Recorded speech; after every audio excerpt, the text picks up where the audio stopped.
wonderlijke levenswoord. Laat sy lieflikheid my bekoort, wonderlijke levenswoord. Woord met lewensskoonheid, leer my plig en getrouheid, ja lieflike woord, wonderlijke woord, wonderlijke levenswoord, ja lieflike woord, wonderlijke woord, wonderlijke levenswoord. Christus Jesus roep alom, wonderlijke levenswoord. Sonder hoor nou sy stem en kom, wonderlijke levenswoord. Vry word ons vergewe, roep ons na die hemel, oor lieflike woord, wonderlijke woord, wonderlijke levenswoord. Ja, lieflike woord, wonderlijke woord, wonderlijke levenswoord. Soet weer klink die roepstem nog, wonderlijke levenswoord. Volle verzoening wacht ons nog, wonderlijke levenswoord. Jesus redder heiland, die woord maakt ons heilig, oor lieflike woord, wonderlijke woord, wonderlijke levenswoord. Ja, lieflike woord, wonderlijke woord, wonderlijke levenswoord. Woord wat kom uit die hart van God, wonderlijke levenswoord. Soet weer klink dit as sy gebod, wonderlijke levenswoord. Woord van heil en lewe, woord wat wek tot strewe, ja lieflike woord, wonderlijke woord, wonderlijke levenswoord.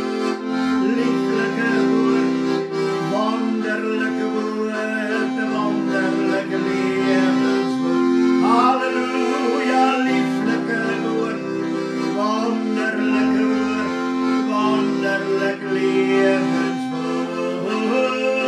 Lieflike woord, wonderlijke woord, wonderlijke levenswoord. Oh, lieflike woord, wonderlijke woord, wonderlijke levenswoord. Lieflike woord, wonderlijke woord, wonderlijke levenswoord. Halleluja, lieflike woord, wonderlijke woord, wonderlijke levenswoord. Ja, lieflike woord, wonderlijke woord, wonderlijke levenswoord. Halleluja. O Here, ons dank U vir U wonderlijke woord. Halleluja. Prys die Here. Halleluja. Vader, ons wil baie dankie sê dat ons in hierdie dag na U toe kan kom in die mooie naam van U Seun, ons Here Jesus Christus. Here Jesus, baie dankie dat ons weer in hierdie dag so saam kan wees. Dankie dat ons rondom die woord van die Here kan vergader, soos ons gesing het, lieflike woord, wonderlike lewenswoord. Prys U wonderlike naam vir U woord. Dit leer ons plig en getrouheid. Halleluja. Dit leer ons om waarlik te lewe soos wat U self gelewe het. Dankie dat ons U woord in ons midde het, ja selfs in ons hand het, Here, wat geskrywe is, sodat ons dit kan lees en ook kan hoor wat die Here vir ons sê.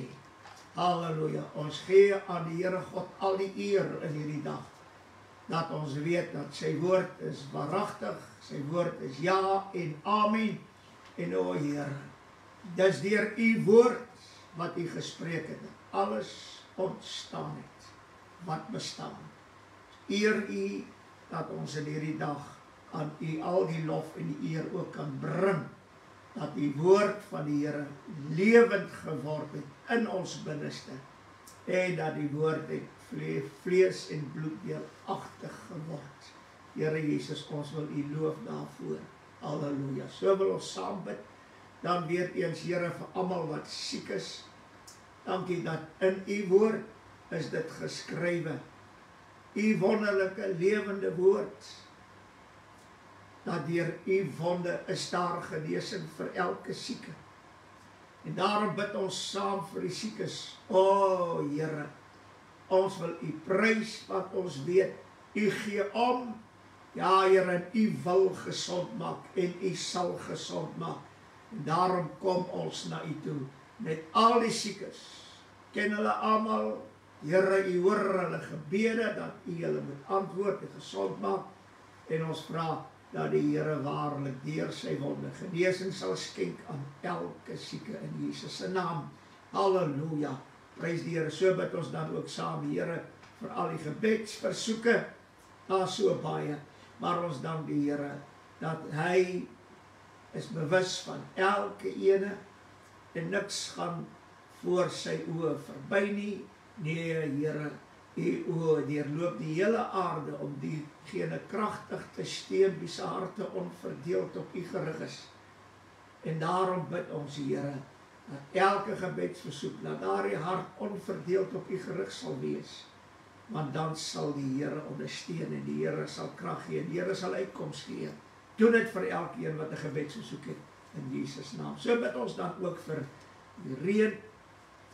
Here, ons wil net baie dankie sê vir al die reën wat ons al reeds ontvang het. Here, wanneer ons so sien en hoor hoe dit reën op plekke, dan kan ons waarlik jubel voor u aangesig, want u is getrou en waaragtig, en u doen wat u woord gesê het, u sal doen. Dankie dat ons kan roep en vra en smeek en ween. Ja, Here Jesus, ons prys u vir 'n voorreg dat ons kan bid vir reën op al die plekke wat reën kom. Here, ons wil sê water kom. Ja, Here, en net reën kan water bring op daardie plekke. Daarom dank ons u in hierdie dag, dat ons weet ons God hoor en antwoord ons. Vra, Here, terwyl ons na die woord van u gaan luister, laat elke oor, Here, gestryd sal wees met die bloed van die lam, en laat dit sal wees, soos die skrif sê, laat hom wat 'n oor het hoor, wat die Gees aan die gemeente sê. En Here, dit is so belangrik dat ons in hierdie dae sal luister na wat die Gees aan die gemeente sê. Ore het wat kan hoor wat die Here sê. En nie net hoor nie, maar kan luister, gehoorsaam wees. Dit sal glo tot geregtigheid.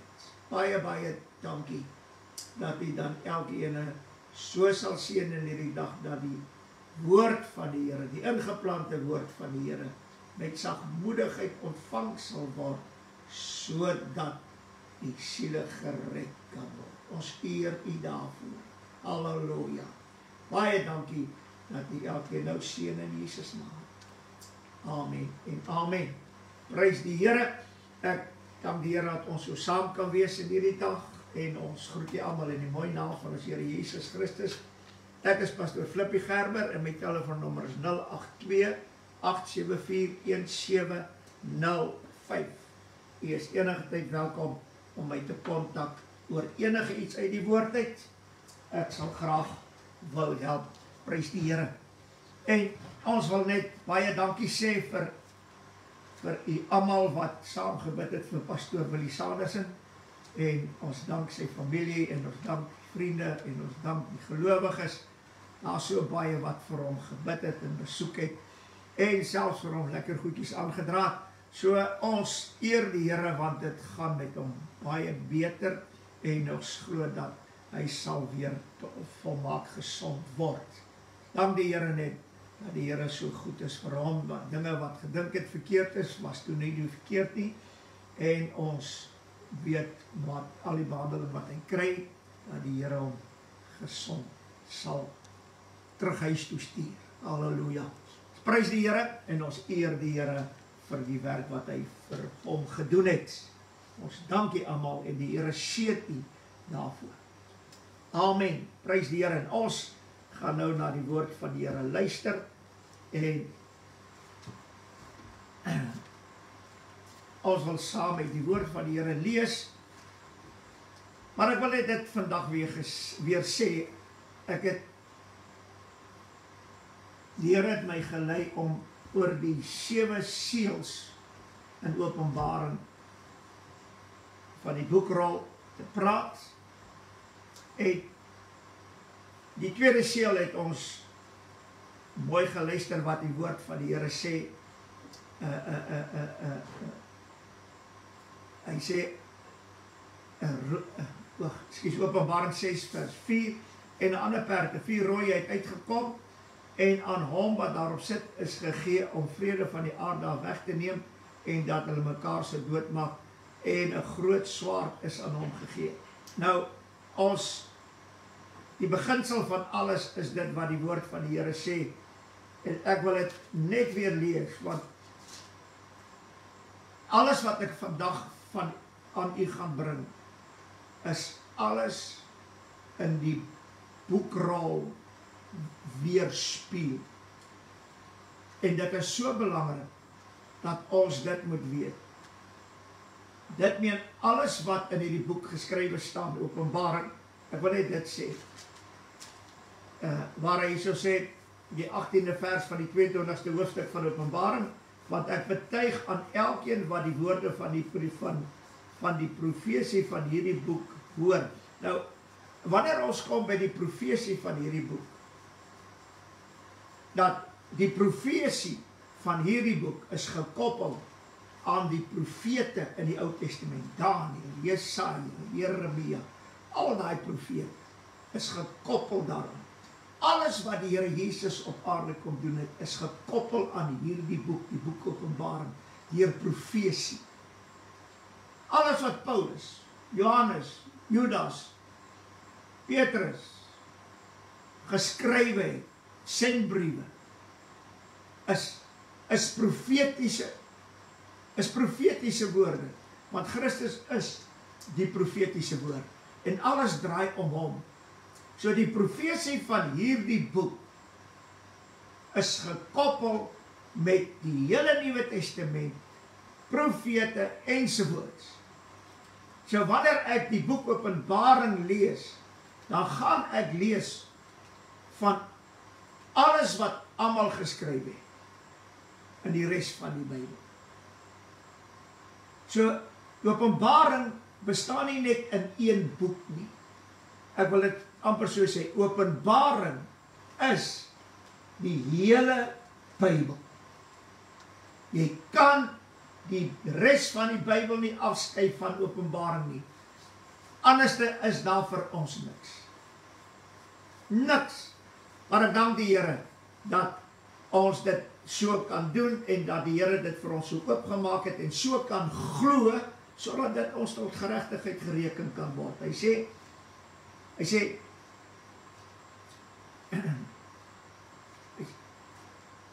as iemand by hierdie dinge byvoeg, dan sal God oor hom die pla byvoeg waarvan in hierdie boek geskrywe staan. As iemand iets van die woorde van die boek van die profesie wegneem, die woorde van die boek van die profesie, al die woorde van die boek van die profesie lê binne in die boekrol. En alles wat die Here Jesus kom doen het, want in die boekrol is dit vir hom geskrywe om God se wil, die Vader se wil te doen, is alles deel van Openbaring. En die Here vat dit verder terug na die Ou Testament. Hy vat dit na Paulus, Petrus, al die sendbriewe. Die Here vat dit na alles toe. En alles is ingesluit in hierdie een boek. En dit is die boek Openbaring. Halleluja. Hy sê, as jy iets van die profesie wegneem, dan sal God sy deel wegneem uit die boek van die lewe en uit die heilige stad en die dinge waarvan in hierdie boek geskrywe staan. En weet jy hoe, pastor, hoe is dit moontlik dat die Here my naam uit die boek van die lewe kan uithaal? Kom maar sê ek nou vir jou. Dit wat jy glo, sal jou naam uit die boek van die lewe. Jou deel uit die heilige stad, waarvan in hierdie boek geskryf is. Of as jy byvoeg, sal die pla vir jou bygevoeg word, omdat jy sekere goed glo. Nou, hier is die belangrike ding. Nou dat jy tot bekering gekom het, is daar net twee dinge wat jy kan glo. Die waarheid of die leuen. Ek het nou onlangs iets gelees van hoofde van kerke wat skrywe, daar is net een weg en dit is die middeweg. Nou, ek wil net dit weet. Waar kry jy 'n weg tussen die waarheid en die leuen? Maar dis die weg waarop die kerkwêreld nou wandel. Daai weg tussen waarheid en leuen.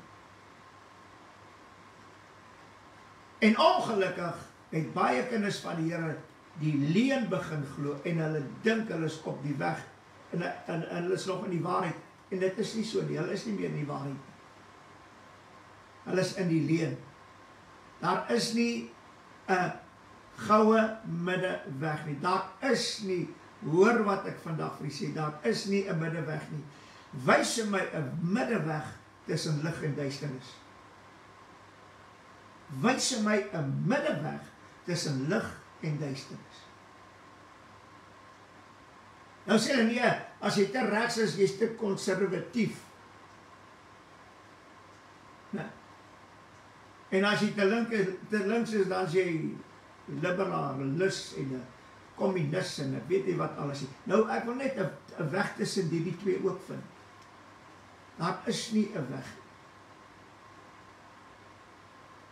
Want daar kan nooit 'n middeweg wees tussen lig en duisternis nie. Dis waarom die woord sê, hou geen gemeenskap met die werke van die duisternis. Daar is 'n duidelike lyn tussen lig en duisternis. Maar die mens self, die predikers, die kerkwêreld, het 'n middeweg gemaak. En wat interessant is, dat hierdie weg wat hulle gemaak het, lyk net soos die weg van die Here.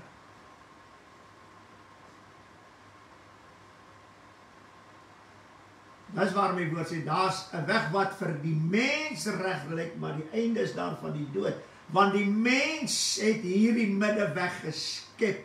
Predikers, kerkorganisasie, katholieke kerk, ek meen groot kerke, protestantse kerke, pinksterkerke, hulle het almal saamgestaan om 'n middeweg te vorm.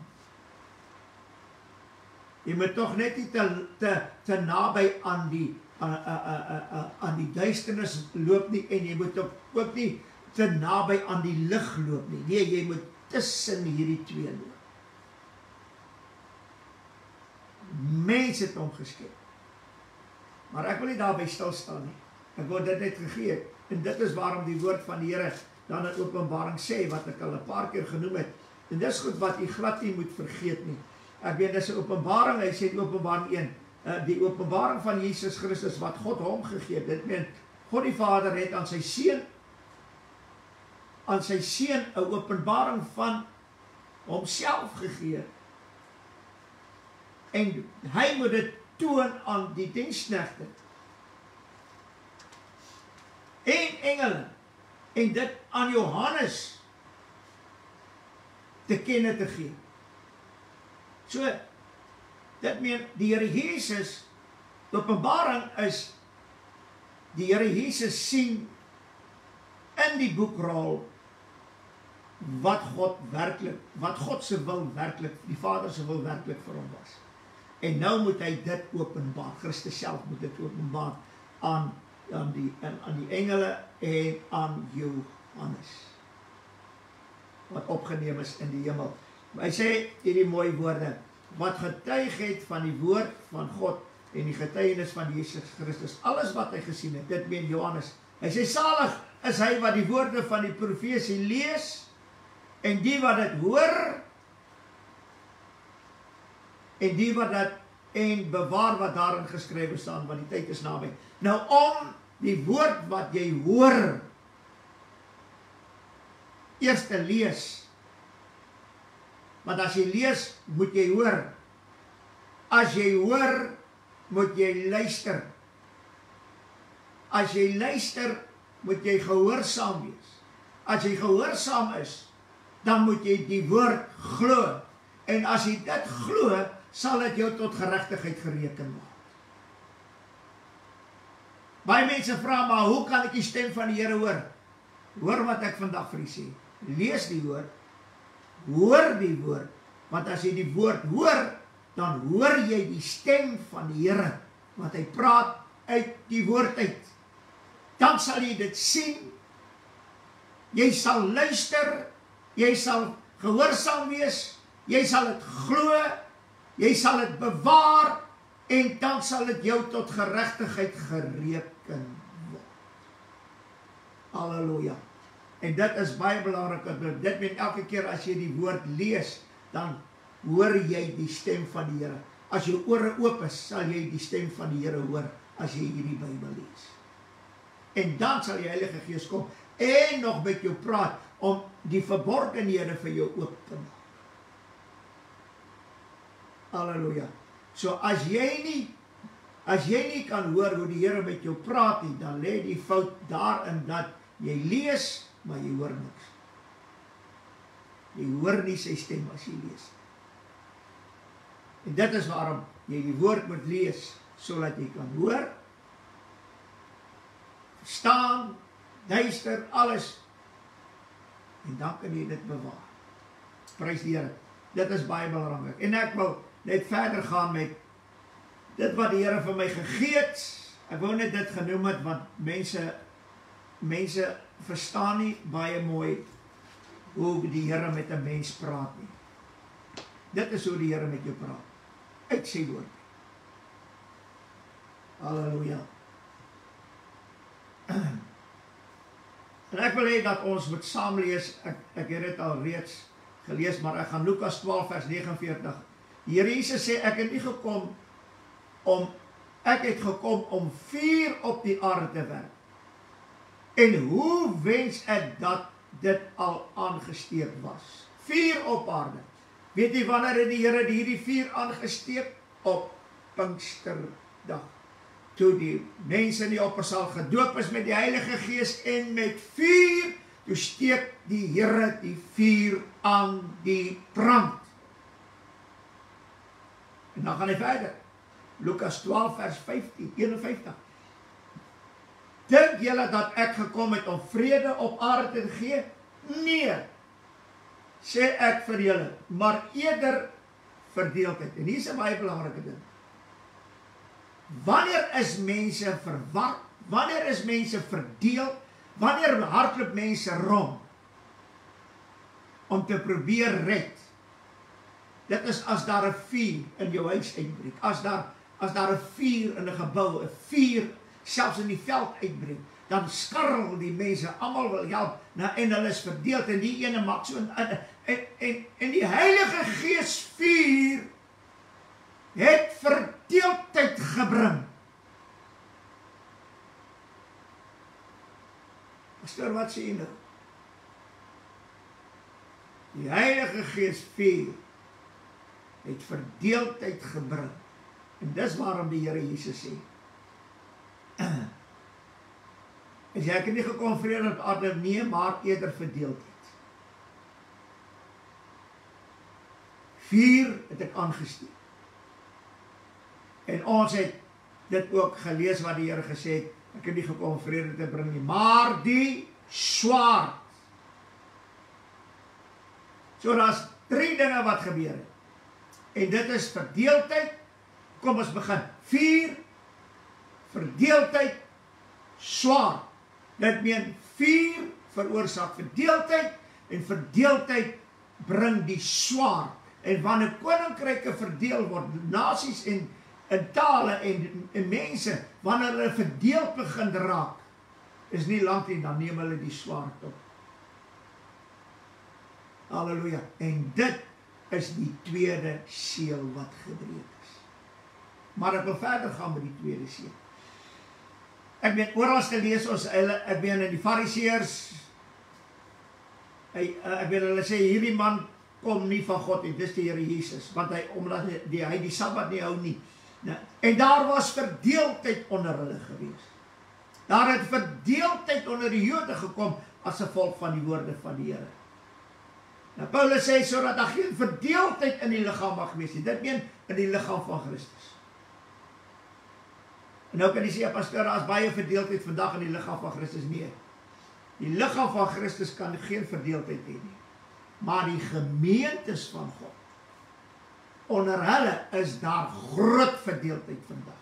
Waarom dink jy is daar verskillende kerke? Ja, maar ons het uitgestap, omdat ons by die waarheid wil staan. Dis heeltemal reg. Maar waar staan julle vandag? Julle staan in dieselfde skoene as daardie kerk waar julle uitgeloop het. Julle is verdeeld in julle wese, julle haat en julle is vol nait en julle pleeg onreg teenoor mekaar en onreg teenoor die volgende kerkgenootskap ensovoorts. Ek meen, dit is 'n verdeeldheid in hierdie wêreld. En waar begin die verdeeldheid? Binne in die kerk. Waaruit het die katholieke kerk ontstaan? Die gemeentes wat Paulus op die been gebring het. In daai gemeentes het mense verdeeld teenoor mekaar geraak. En die wat verdeeld geraak het teenoor die waarheid, hulle het uitgestap. En hulle het groepe gevorm.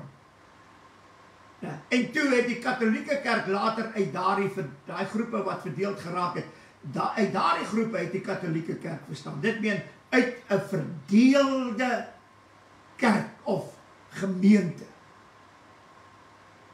En dit is hoe die katholieke kerk ontstaan.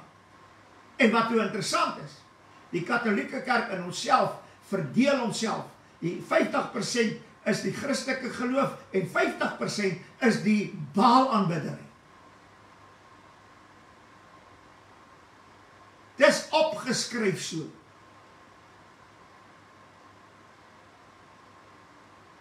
En ons, die protestante, kom uit daardie verdeelde kerk. Christus en Baal. Halleluja. En toe die protestantse geloof begin posvat en daar word gemeentes en daar word mense opgewek en hulle begin die evangelie gepreek soos wat die woord dit sê, toe kom daar selfs 'n verdeeldheid tussen hulle. En so het die verdeeldheid gebly en die verdeeldheid is vandag nog daar.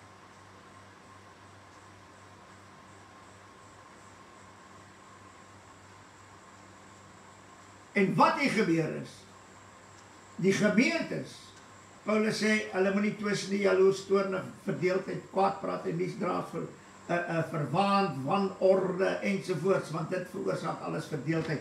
Ek wil nie alles lees nie. Dis waarom die Here sê, ek het die swaard gebring. Halleluja. En die Here sê selfs vir die disippels, hoor wat sê hy? Lukas 22 vers 36. Toe sê hy vir hulle, maar nou, wie 'n beurs het, laat hom dit neem, en so ook 'n reisak. En wie dit nie het nie, moet sy kleed verkoop en 'n swaard koop.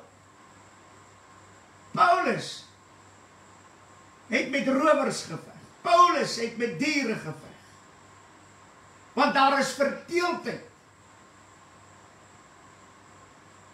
Ek gaan nou vir u sê, waarom het die verdeeldheid so sterk geword?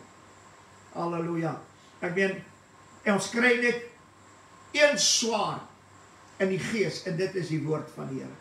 Daar is die swaard van die vlees. Dit het die Here gebring, sodat daar verdeeldheid onder die mens sal wees. Die swaard van die gees bring nie verdeeldheid nie, maar 'n eenheid. Dis die verskil. Die woord van God is lewend, kragtig en skerper as enige tweesnydende swaard. En dan het natuurlik in Openbaring sê die woord, en die Here Jesus het in sy regterhand die 7 sterre gehou, en 'n skerp tweesnydende swaard het sy mond uitgegaan. Halleluja. En hy sê dit weer in die 16de vers van die 2de hoofstuk, met die swaard van sy mond. Teen wie? Die Here gaan selfs met die swaard van sy mond teen die gemeentes oorlog voer. Pastoor, is onmoontlik. Gaan lees God se woord. Dit kry jy in Openbaring 2 vers 16, een van die gemeentes. Halleluja. En dis alles deel van die tweede seël. Hierdie perd met sy ruiter op, by die groot swaard. En dan sê hy natuurlik Openbaring 13 vers 10, ek meen, hy wat met die swaard doodmaak, sal met die swaard doodgemaak word. En dan sê hy Openbaring 19 vers 15, uit sy mond gaan daar 'n skerp swaard. En dan die 21ste versie sê hy, swaard het uit sy mond uitgegaan. Halleluja. En hier kom die groot belangrike ding. Wat het hierdie swaard gedoen? Die swaard van die Gees. Die Here het nie net, die Here het die swaard gebring. Dit meen, die woord het die swaard gebring. So niemand kan die swaard wegneem, want dit is God se woord. Dat die mense mekaar dood sal maak, verdeeld sal word, ensovoorts. Maar dan kom die woord, en hoor wat sê Openbaring 3 vers 1. Ek het op die sand van die see gestaan. En hy sê verder, en ek het 'n dier uit die see opkom met 7 koppe, 10 horings, en op sy horings 10 krone, en op sy kop die naam van Gods lastering.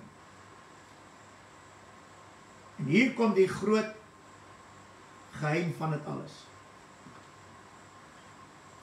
Openbaring 13 vers 2. En die dier wat jy gesien het, was soos 'n luiperd. Nou, die 4 diere van Openbaring, een was soos 'n luiperd, en hierdie een dier sal soos 'n luiperd wees, en sy pote soos die van 'n beer, en sy bek soos die bek van 'n leeu, en die draak het hom sy krag gegee, en sy toren en groot mag. Nou hier is 'n baie interessante ding. Die 4 diere van Daniël is, een is 'n luiperd, een is 'n beer, een die bek van 'n leeu, en dan die 4de dier is die draak. En hierdie een dier van Openbaring word al 4 diere ingebring. Dit meen, die dier van Openbaring is soos 'n luiperd, soos 'n beer, en 'n bek soos 'n leeu. En nou die 4de dier, en die draak, dis die 4de dier, het hom sy krag gegee, en troon en groot mag. En hier kom die ding. 13 vers 3. En ek het een van sy koppe gesien, net of dit dodelik gewond was. En sy dodelike wond is genees, en die hele wêreld het agter die dier aangegaan. Nou, hierdie dier, wat die 4 diere van Openbaring verteenwoordig, hy het 'n dodelike wond ontvang. Kom ons gaan net verder, ek gaan nou vir u verduidelik oor die wond. Openbaring 13 vers 12.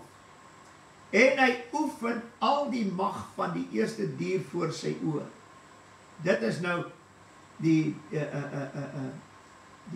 valse profeet. In Openbaring 13 vers 12. Hy oefen die mag van die dier uit. Hoor wat sê hy? En hy maak dat die aarde en die wat daarop woon, die eerste dier aanbid waarvan die dodelike wond genees is. Weer 'n keer praat hy van die eerste dier wat gewond is, maar wat genees is. 13de vers. Hy doen ook groot tekens, sodat hy self vuur uit die hemel neerdal, laat neerdal op die aarde voor die oë van die mens. Die 14de vers. En hy verlei die bewoners van die aarde deur tekens wat hom gegee is voor die oë van die dier. Deur aan die bewoners van die aarde te sê, dat hulle 'n beeld moet maak vir die dier wat die swaar wond ontvang en lewendig geword het.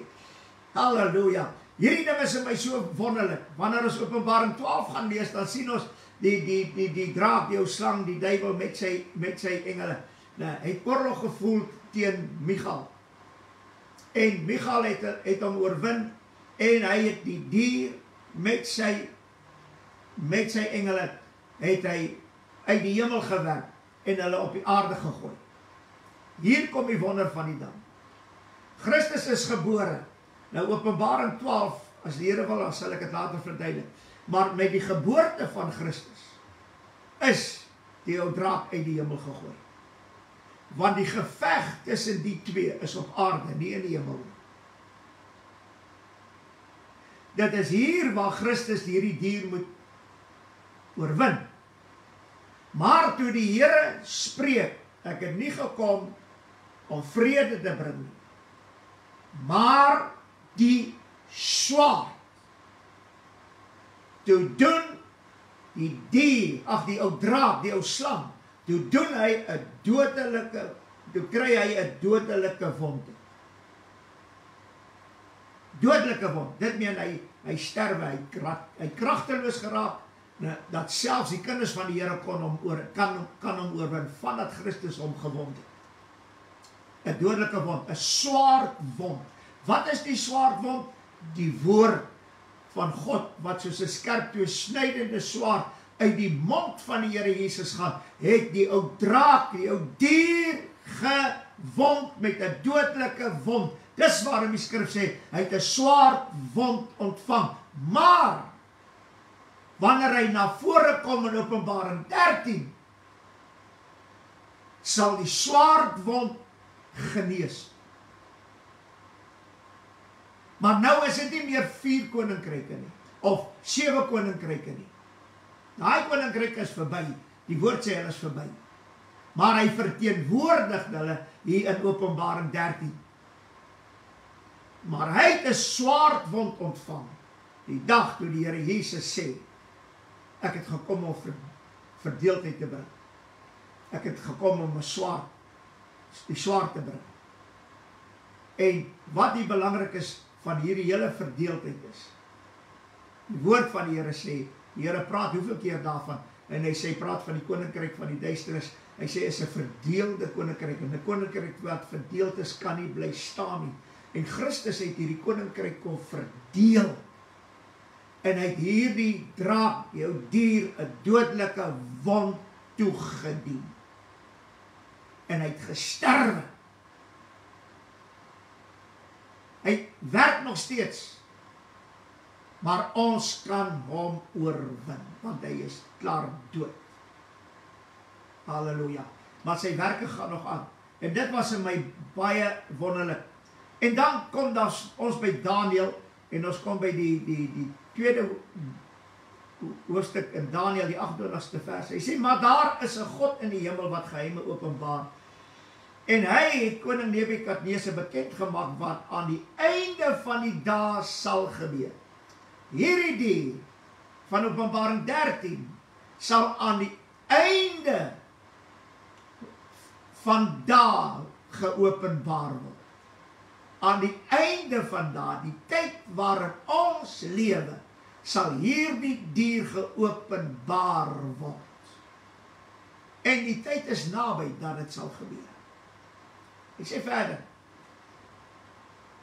sal gebeur, u droom en gesigte van u hoof op u bed was dit. Ek weet, ek gaan nie alles lees nie, maar die koning het nou die droom gehad en Daniël verklaar die droom. En hy sê hierdie mooi woorde. Hy sê, u o koning het 'n gesig gehad. Kyk, daar was 'n groot beeld. Hierdie beeld was hoog en sy glans was buitengewoon. Dit het voor u gestaan en sy voorkoms was vreeslik. 32ste versie. Wat die beeld betref, sy hoof was goeie goud, sy bors en sy arms was silwer, sy buik en sy lendene koper. Halleluja. En nou gaan hy verder. Bene van yster, sy voete gedeeltelik van yster en gedeeltelik van klei. So, hoeveel, ek wil amper sê, edelgesteente, goud en silwer. Ek weet, hoeveel was daar? Verskillende dinge waaruit hy gemaak is. Goud, silwer, koper, yster, klei. 5 dele in hierdie beeld. Nou, 'n beeld wat so groot is, met hierdie goud en silwer is baie swaar. En om te dink dat hierdie beeld staan op voete van yster en klei. Dit meen, hy is wankelbaar. En dit sê net een ding, 'n wankelbare koninkryk is 'n verdeelde koninkryk. Want die voete is verdeel, yster en klei. En nou gaan hy verder en hy sê, 34ste vers, u het gekyk tot daar sonder die toedeel van 'n mens had 'n klip losraak, wat die beeld getref het aan sy voete van yster en klei, en dit fyn gestamp het. Toe is ter gelykertyd die yster, die klei, die koper, die silwer, die goud, fyn gestamp. Dit meen, al 5 bestanddele is fyn gemaak. En dit het so skaf van die dorsvloer, dit het so skaf geword van die dorsvloer in die somer, en die wind, wat die wind weggeneem het, sodat daar geen spoor van gevind is nie. Maar die klip, wat die beeld getref het, het 'n groot rots geword, wat die hele aarde gevul het. Nou hier is 'n wonderlike ding. Hierdie beeld van die voete af is fyn gemaal, so stof. En hy sê hier iets baie mooi, halleluja. Hy sê wat die wind weggeneem het. Die Here Jesus het hierdie dier, die dodelike wond toegedien. Hy bring verdeeldheid, vuur, halleluja. En dis nou baie interessant, dat op Pinksterdag was daar 'n geweldige rukwind geweest. Dit meen 'n wind. Wie wat het hierdie wind van die Gees gedoen? Christus, die klip, het aarde toegekom. Halleluja. En hy het hierdie beeld fyn gemaak. En die dag met Pinkster, toe die Heilige Gees uitgestort is, toe die wind van die Gees daar die stof van die aarde af weggewaai. Daar is geen verbintenis met Baal aanbiddery in die Nuwe Testament. Pastoor, wat sê jy vir my? Hoor wat sê die woord? Die wind het dit weggeneem, sodat daar geen spoor van gevind is nie. Dit meen, daar is geen spoor meer van hierdie koninkryk, van wat Daniël, die Nebukadneser gesien het. Daar is geen spoor meer van hulle nie. Ja, maar wat nou van die beeld? Van die dier in Openbaring 13. Hy verteenwoordig daardie 4 diere. Hy verteenwoordig die beeld van Daniël. En alles is van die aarde af weggewaai. Uitgewis, selfs die spoor daarvan. Dit meen, hierdie dier van Openbaring 13 sal 'n nuwe spoor trap op die aarde. Nie meer die ou spore van. Dis waarom hierdie mense wat met Baal aanbiddery en afgode van Baal en so kom, want hulle is van die spoor af, want daar is nie 'n spoor nie. Is al wat daar is geskiedenis, maar daar is nie 'n spoor nie.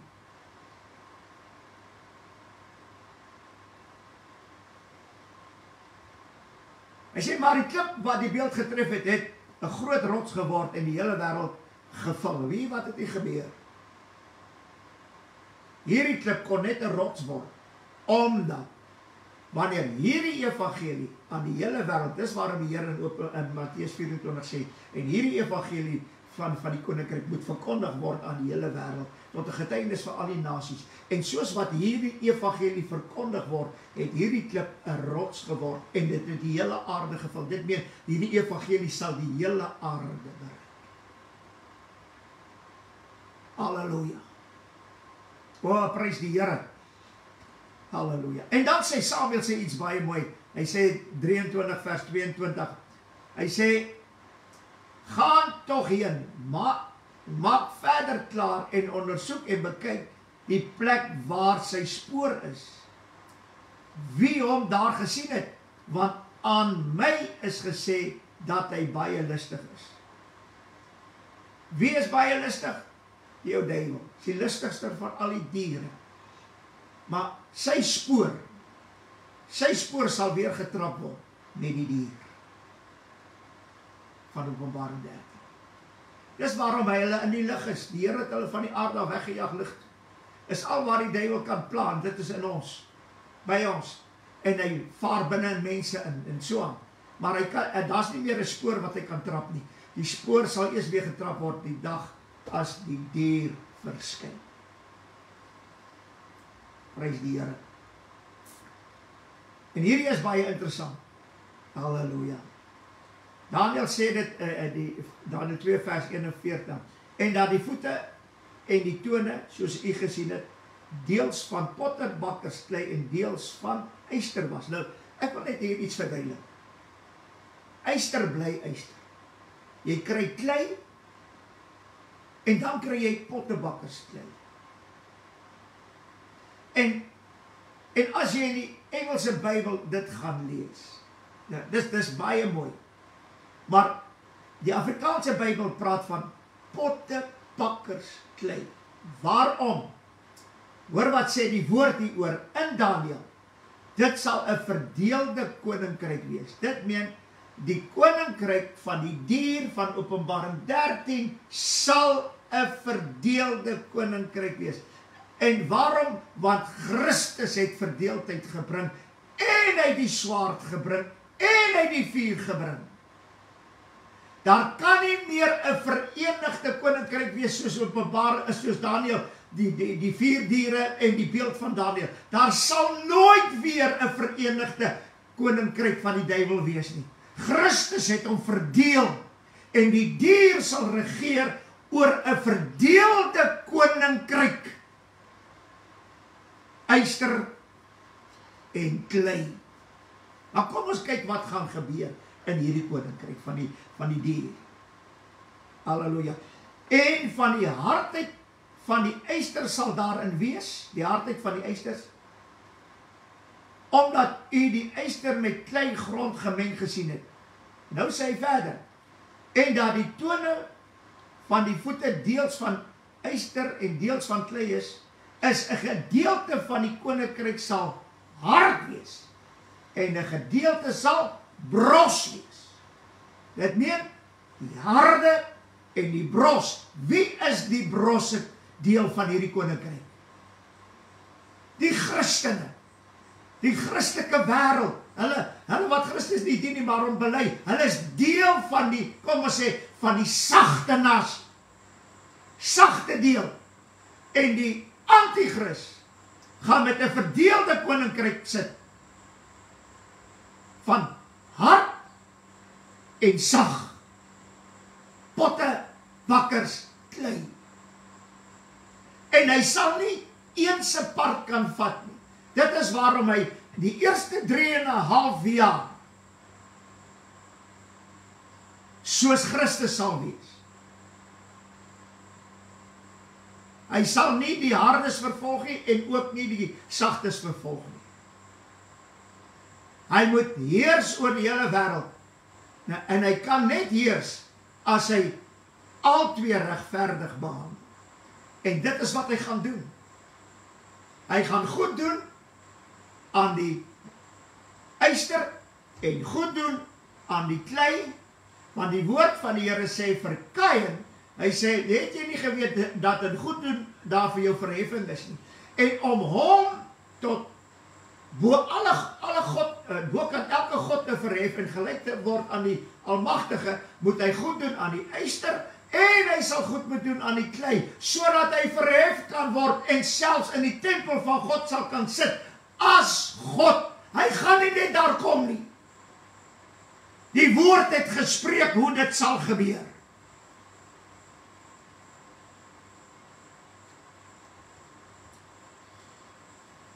Dat u die yster gemeng en die kleigrond gesien het, is die volgende vers. Hulle sal deur menslike gemeenskap onder mekaar vermeng. Hoe? Menslike gemeenskap. Die Engelse Bybel sê, hy sê the seed of man. Dat die yster en die klei sal onder mekaar trou.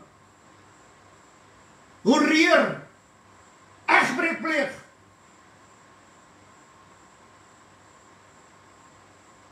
Dit is waarom hy die eerste 3,5 jaar niks kan doen. Want hy moet goed doen aan almal, sodat hy verhef kan word. En hom gelyk kan stel as God. Dis waarom hy in die tempel sal sit as God en voorgee dat hy God is. Hy moet hom verhef. Halleluja. Dit meen die Antichrist, hierdie dier van Openbaring 13, sal aan hierdie wêreld goed doen. Om as enigste heerser te regeer oor die wêreld. Maar ons weet, na 3,5 jaar sal die valse profeet opstaan. Maar die valse profeet sal eintlik die dier ook dien. En so word sy koninkryk hierdie regering van hom sal, na 3,5 jaar, sal hierdie regering begin afbreek. En die valse profeet sal opstaan. En dan sal die valse profeet die yster kies. En die klei mishandel, want hulle is bros.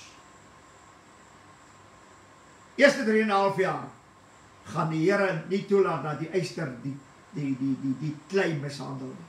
Nee, want hulle is bros. Nee, hulle gaan albei onder hierdie een man staan. Gaan die woord van die Here verder. Hy sê hulle sal met mekaar vermeng, dit met menslike gemeenskap, met die saad van die mens, maar hulle sal nie aan mekaar vastklewe nie. Want waarom? Want is yster en klei. Hulle sal trou, hulle sal mekaar lief hê, hulle sal al hierdie goed doen, maar hulle sal nie aan mekaar kan klewe nie. Dis wonderlik. Halleluja. En dan gaan die woord van die Here verder. Ek kom weer dat hierdie klip wat losgeraak het, uit die klip van die berg losgeraak, uit die yster, die koper, die klei, silwer, goud, en hy sê dit weer 'n keer in Daniël. Dit word bevestig. Hy sê, die grote God het aan die koning bekend gemaak wat hierna sal gebeur. En die droom is waar en sy uitleg betroubaar. Wat gaan na die droom gebeur? Daar's 'n interessante ding. Na die droom, Nebukadneser, jy bly koning. En dan, na jou gaan daar 2 koninkryke wees, Mede en die Perse. Na hulle gaan daar 4 koninkryke wees. Dit gaan nou gebeur. Tot wanneer sal hierdie koninkryke stand hou? Tot met die geboorte van Christus. Maar die 4de dier, die ou draak, sal op hierdie aarde bly. Baie interessant, hy sal op die aarde wees. En hoor wat sê die woord van die Here verder. En die droom is waar en sy uitleg betroubaar. 7 vers 7, daarna het ek die naggesig gesien en gekyk, daar was 'n 4de dier. Vreeslik en skrikwekkend en baie sterk. En dit het groot ystertande gehad en het verslind en vermorsel en die oorskot met sy pote vertrap. Dis hierdie dier, maar hierdie ding is baie interessant. Wie is hierdie 4de dier? Hy sê, En dit was verskillend van al die diere wat voor hom gewees het. Dit het 10 horings gehad. 10 horings. En hierop moet ons nou ag gee. 10 horings, dis die 4de dier, 10 horings. Hy sê 7 vers 8, terwyl ek op die horings ag gee, kom daar 'n horingkie tussen op, en 3 van die vorige horings is daarvoor ontwortel. En kyk, en hierdie horingkie was oë soos 'n mens se oë en 'n mond wat groot dinge spreek. Wat hier gebeur het, die dier is hierdie 4de dier, ons sal dit nou lees, hierdie 4de dier is die draak. En hierdie draak het 10 horings, en 3 van hierdie horings word ontwortel, en daar kom 'n ander horingkie op, tussen hierdie 3. Dit meen, 3 word in 1 saamgevat. Dit meen, hierdie 3 word 'n eenheid binne in hierdie horingkie. En hierdie horingkie is die dier van Openbaring 13. 1 horingkie, en hy al 3 die ander diere se gesindheid in hom. Jy kan nie hierdie en die dier van Openbaring 13 van mekaar skei nie, want daardie horingkie kom uit hierdie ou draak wat 10 horings gehad het. Nou is interessant, die 7 koninkryke, waarvan in Daniël gepraat word, hierdie 7 koninkryke het deurgekom tot na Christus. Na Christus het 2 opgestaan. Ek weet, Herodes was met Christus daar, hy was die 5de, en dan het daar nog 2 opgestaan na Herodes. So dit gee vir my 7. Maar hierdie 1 horingkie wat in die plek van die 3 gekom het, hy is die 8ste een. En hierdie 8ste een gaan heers oor die voete van yster en klei. En dit gaan presies dieselfde wees. Baie interessant. Hulle is gemeng met yster en klei. Dit meen die voetbene wat daar is. Daardie klei is gemeng. Daardie yster is gemeng met klei. Dit is nie hierdie yster raamwerk in die voete en dan die klei rondom. Nee, dit is gemeng. So daar's geen stewigheid in die voete nie, want dit is 'n wankelbare koninkryk. En dit is waarom die koninkryk van die diere wankelbaar gaan wees. En as ons kyk na al hierdie dinge, dan moet ons besef dat die horingkie van die dier van Openbaring 13 wat die horingkie is. Die woord sê, hoor wat sê die woord. En kyk, in hierdie horingkie was oë soos mense oë en 'n mond wat groot spreek. Nou sê Openbaring 13 vers 4. En hulle het die draak aanbid wat die dier mag gegee. Dit meen hierdie horingkie. Want hierdie 7 koppe is op die dier.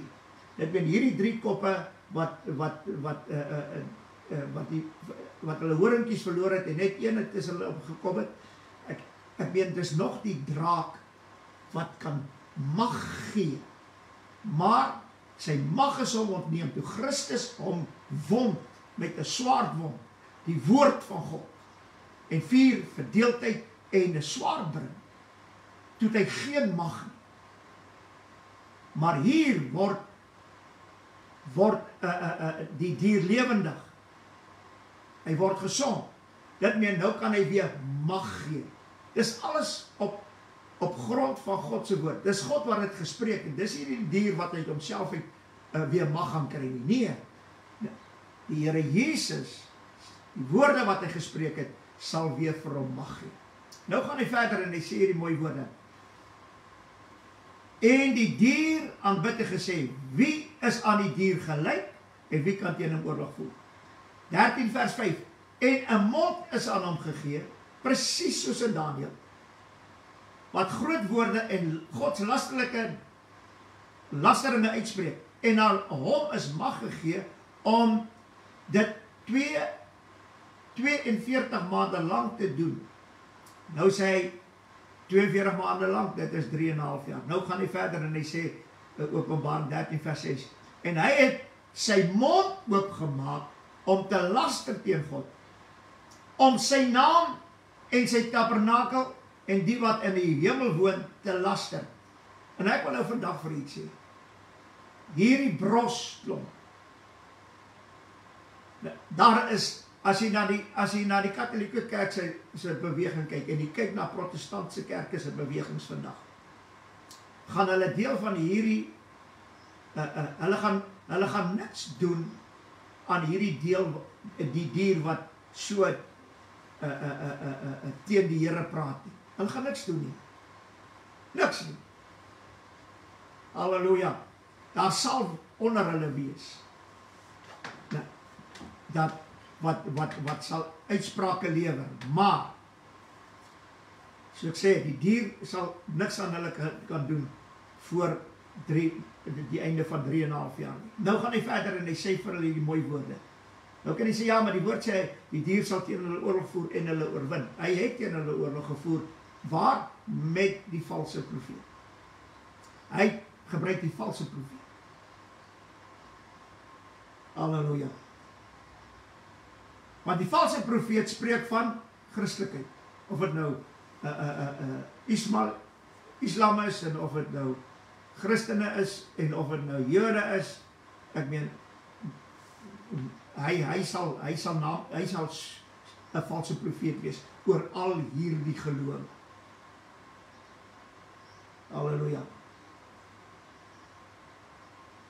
In Daniël 7 sê hy die 11de vers, ek het toe bly kyk vanweer die stem van die groot woorde wat die horing gespreek het, en ek het bly kyk totdat die dier gedood en sy liggaam vernietig en aan verbranding van die vuur oorgegee is. Die dier is gedood, dodelike swaardwond, hy het lewendig geword, maar hy sal aan verbranding oorgegee word. Wanneer gaan dit gebeur? Hierdie dier van Openbaring 13. Kom ons lees net. Die 24ste vers. Ekskuus, 23ste vers. Hy sê, so het hy gesê, die vierde dier, die vierde koninkryk sal op die aarde wees. Die vierde dier is jou draak. En dis die vierde koninkryk. Hy, wat verskil van al die koninkryke van die hele aarde, sal verslind en sal vertrap en verbrysel. Nou sê hy dit weer, en dit is vir my baie mooi. En die 10 horings, uit hierdie koninkryk sal 10 konings opstaan, en 'n ander een sal na hulle opstaan, en hy sal verskillend wees van die voriges, en 3 konings omverwerp.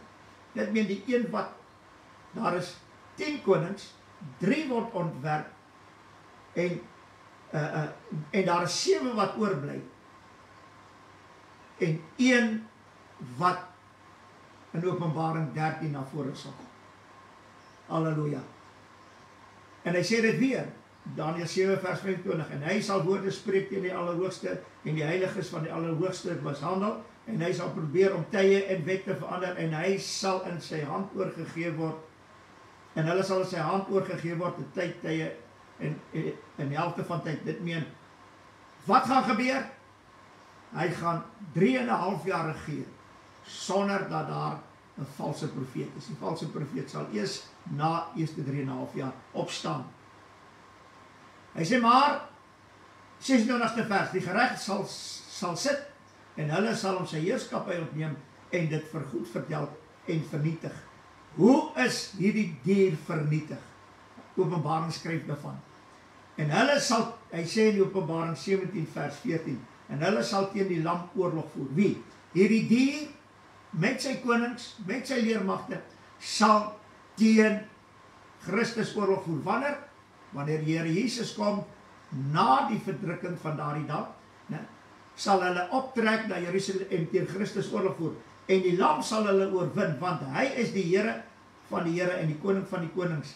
En die wat saam met hom is, geroepe en uitverkore en getrou, dit is ons. En 17 vers 10, en hulle is 7 konings. As ons nou verduidelik, die 7 konings, 10 koppe, 10 konings, 10 horings.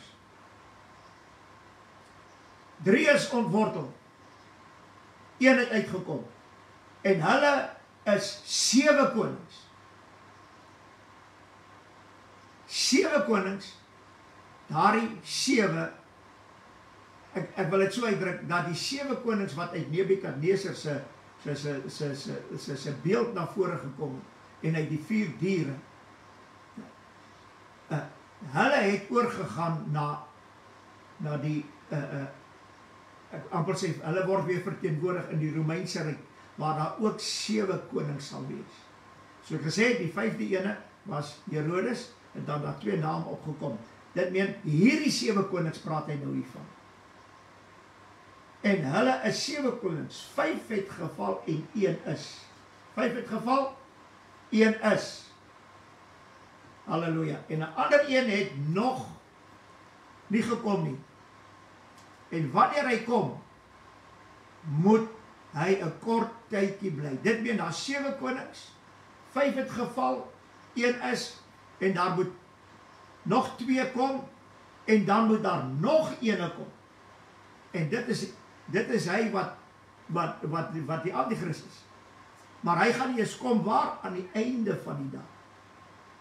En wanneer hy kom, moet hy 'n kort tydjie bly. En die dier wat was en die is nie. Halleluja. Die dier was, die Here Jesus kom en hy wond hom dodelik en hy is nie. Is self ook die 8ste. En hy behoort by die 7 en gaan na die verderf. Dit meen daardie horingkie van Openbaring, van Daniël, die 10 koppe, die 10 horings, 10 konings, word verdeel in 3 dele. Die 7 konings van Daniël, die 7 konings wat onder die wat op die, ek wil maar sê, die hoof van die 7 koppe is, of die 10 koppe is, nou, hulle is allemaal onder die draak. So dit verskil van Nebukadneser se konings, nou, want hier gaan het oor na die geestelike kant. En daai 7, daar is een wat nog moet kom, en dis die 8ste een, en dit is die horingkie. En nou sê hy, 17 vers 11, en die dier wat was en nie is nie, is self ook die 8ste, en hy behoort by die 7 en gaan na die verderf. Dit meen, hierdie 8ste horingkie, wat 3 ontwortel het, hierdie 8ste horingkie, hoort by die 7, Herodes, en nog die 2 wat na hom gekom het, nou, hy is die 8ste ene, maar hy gaan eers later kom. Wanneer hy kom, en ek wil het lees, wanneer kom hy? Hoor wat sê Paulus. Halleluja. Al wat jy moet doen, vat hierdie boodskap deur die week, en werk om saam die woord deur. Dan sê Paulus hierdie woorde, 2 Tessalonisense 2, vers 9. Hy praat hier so, kom ons lees gou hierdie versie. Paulus sê, laat niemand julle op enige manier mislei nie, want eers moet die afval kom, en die mens van sonde geopenbaar word, die seun van die verderf. Die teestander wat hom verhef, bo al wat God genoem word, op voorwerp van aanbidding is, sodat hy in die tempel van God as God sal sit, en voorgee dat hy God is. Dis die horingkie. Dis die 8ste ene. Koning. En hy sê hierdie woorde. Die 9de vers. Hy wie se koms is volgens die werking van die Satan met allerhande kragtige dade en tekens en wonders van die leuen. En ek wil nou vandag vir u sê, Hy gaan kom met genesings, wonderwerke, kragtige dade en al hierdie dinge waaraan die kinders van die Here hulle wil vergryp. Want hulle soek net vandag mense wat kan wonderwerke doen. En dit is absoluut wat die antichrist gaan doen. Die woord sê so. Maar hier kom die groot probleem. Hy sê die 10de vers, met allerhande verleiding van ongeregtigheid in die wat verlore gaan, omdat hulle liefde tot die waarheid nie aangeneem het om gered te word nie. Wat het hulle nie aangeneem het nie? Geneem nie? Die liefde tot die waarheid. En ek wil vandag vir u sê,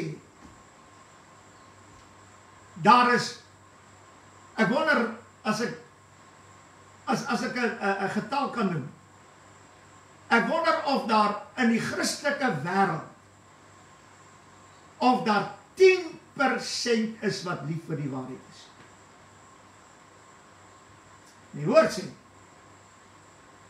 omdat hulle die liefde tot die waarheid nie aangeneem het om gered te word nie, hulle sal verlore gaan.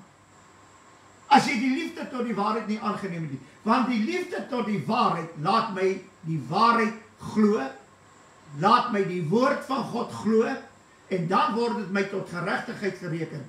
Want as ek nie die liefde tot die waarheid het, dan glo ek die leuen. En dit sal vir my tot ongeregtigheid gereken word. So ek en u sal die liefde tot die waarheid moet aanneem. Jy moet wegbeweeg van al hierdie goed wat mense vandag sê. En boeke goede wat hulle skrywe. En keer net terug na die woord. En glo God se woord. Sodat dit jou tot geregtigheid gereken kan word. Nou sê die woord verder. Daarom sal God hulle die krag van die dwaling stuur om die leuen te glo. Dit meen, ons sit vandag met 'n krag van dwaling wat God gestuur het.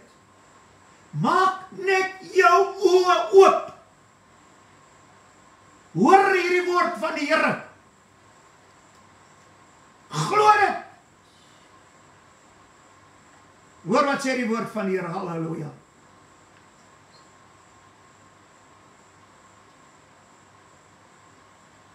Openbaring 19 vers 19.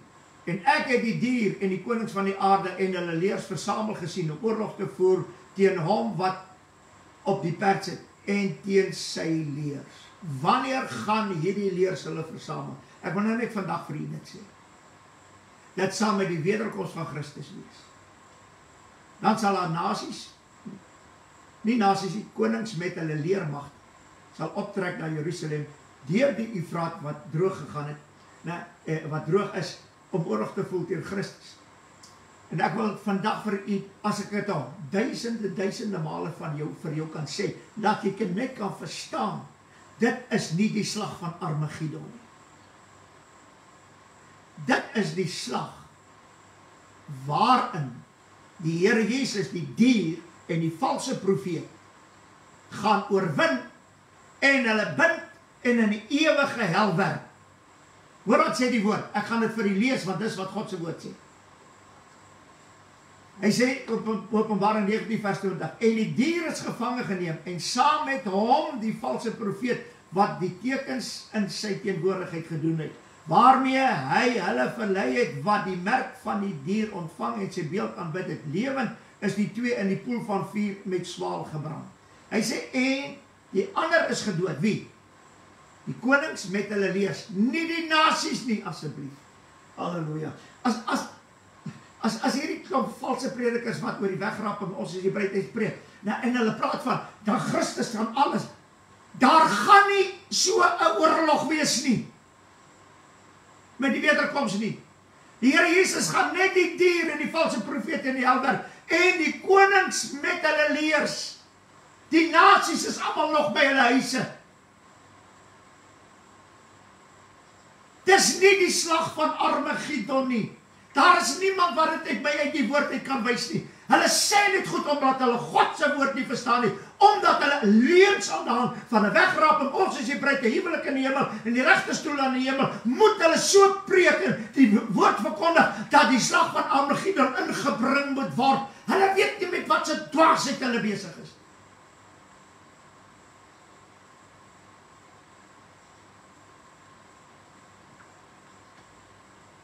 En Christus sal hier, wanneer hy kom, die wederkoms, sal hy die 1000 jaar, sal hy die duiwel vir 1000 jaar bind. En eers aan die einde van die 1000 jaar sal hy weer losgelaat word. En dan sal hy die nasies van die aarde verlei en hulle laat optrek na Jerusalem. En weet jy wat? Dus, aan die einde van die 1000 jaar sal die slag van Armageddon plaasvind. Gaan lees God se woord. As die Here wil, sal ek dit vir u verduidelik. Halleluja. Maar ek wil net dit vir u genoem het, want dit is baie belangrik. Hy sê, die ander is gedood met die swaard wat uit die mond van hom gaan, wat op die perd sit, en al die voëls is versadig van hulle vlees. Halleluja. Ek wil dit sê wat ek al reeds gesê het. Paulus het gesê, moenie van julle verstand af raak, asof die dag van die Here al daar is. Nee. Waar die dag? Paulus sê, ek wil hê, dat julle moet nie onkundig wees nie. Sover die wederkoms, en ons vereniging met Christus sal plaasvind. Nee. Hy sê, daardie dag, wanneer die wederkoms, en ons vereniging met Christus is een dag. Hy sê, moenie dat van julle verstand af raak, asof die dag daar is. Dit is nog nie daar nie. As jy ag gegee het op dit wat ons nou in hierdie môre uit die woord van God uitgehaal het deur die Heilige Gees, sal jy sien wat nog moet gebeur voordat Jesus kan terugkom. Ja, maar die groot verdrukking is deel van dit alles. Waar die tyd gaan die Antichrist regeer? In die groot verdrukking. En hierdie groot verdrukking is gemaak, nie dat ons uitgeroei moet word nie, of dat ons mishandel, die groot verdrukking is daar, sodat die Here God sy oordeele op die bewoners van die aarde, nie op ons wat sy kinders is, want ons is nie meer bewoners nie, ons is reisigers, maar die Here gaan sy oordeele op die bewoners van die aarde, en op die dier, en op die valse profeet, en op die konings met hulle leermagte. Ek weet die Here gaan sy oordeele oor hulle uitgiet. Ons sal staan en kyk hoe die onregverdiges geoordeel word. Ek het nie 'n behaag daarin om weg te gaan nie. Om weggeruk te word met 'n sogenaamde duiwelse leerstelling van 'n wegrapping voor die verdrukking. Ek het nie 'n behaag daarin nie, want nêrens in God se woord word ek so gebou en so gestig deur die woord van God, wat vir my sê, jy sal deur die verdrukking gaan. Ek sê dit weer, ek sal as 'n oorwinnaar ingaan om te oorwin, en ons sal oorwin deur die bloed van die lam en die woord van ons getuienis. Halleluja. En wie is hierdie antichrist in elk geval? En wie is die valse profeet? En wie is hierdie konings? En wie is hulle almal? Hulle kan maar net my liggaam doodmaak, prys die Here, dan is ek sommer weg. Ek wil vandag vir jou sê, jy moet begin om die liefde tot die waarheid aan te neem, of anders te gaan jy verloor. Halleluja. Pastor het nou so baie goed gesê, my hele kop is deur mekaar. Weet jy waarom? Is jou kop deur mekaar? Omdat jy die leuen geglo het van 'n wegrapping, ons is die bruid, en daar gaan 'n huwelik in die hemel, is die regterstoel in die hemel. Daardie mense het hierdie klomp leuns verkondig, sodat jy deur mekaar kan raak. Vat net die woord, vat hierdie boodskap, luister hom weer, en werk hom stuk vir stuk uit. Jy wil Bybelstudie doen, doen dit nou. Doen dit.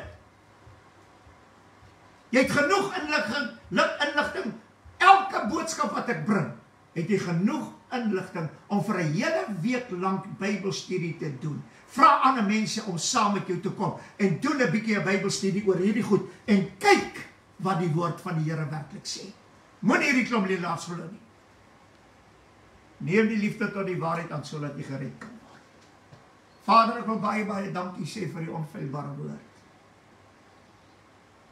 Dit is waarom u woord in Openbaring sê, dit is die waaragtige woorde van God. En Here, soos wat u dit vir Daniël gegee het, vir Jesaja, soos wat u dit vir die apostels gegee het, so sal dit gebeur.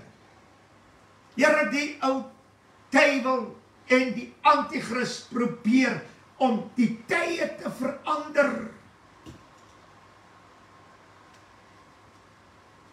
wat u vasgestel het. En deur Paulus, deur Daniël, het hy die tye vasgestel. En Here, ons gaan nêrens heen voordat al hierdie dinge nie in vervulling gekom. Nou wil in die tyd van die wederkoms 'n wegraping voor die verdrukking maak. O my God, wees ons genadig. Maak hierdie mense se oë net oop wat na hierdie leuns luister. Die tyd van die wegraping kan nie verander word en daar is nie 'n tweede tyd vir 'n wegraping. U wederkoms is die enigste tyd waarvan u gepraat het. Dankie dat u woord ja en amen is. Kom vra Here dat hy wat 'n oor het hoor wat die Gees aan die gemeente sê. In die mooi naam van Jesus. Halleluja. En ons prys. Amen en amen.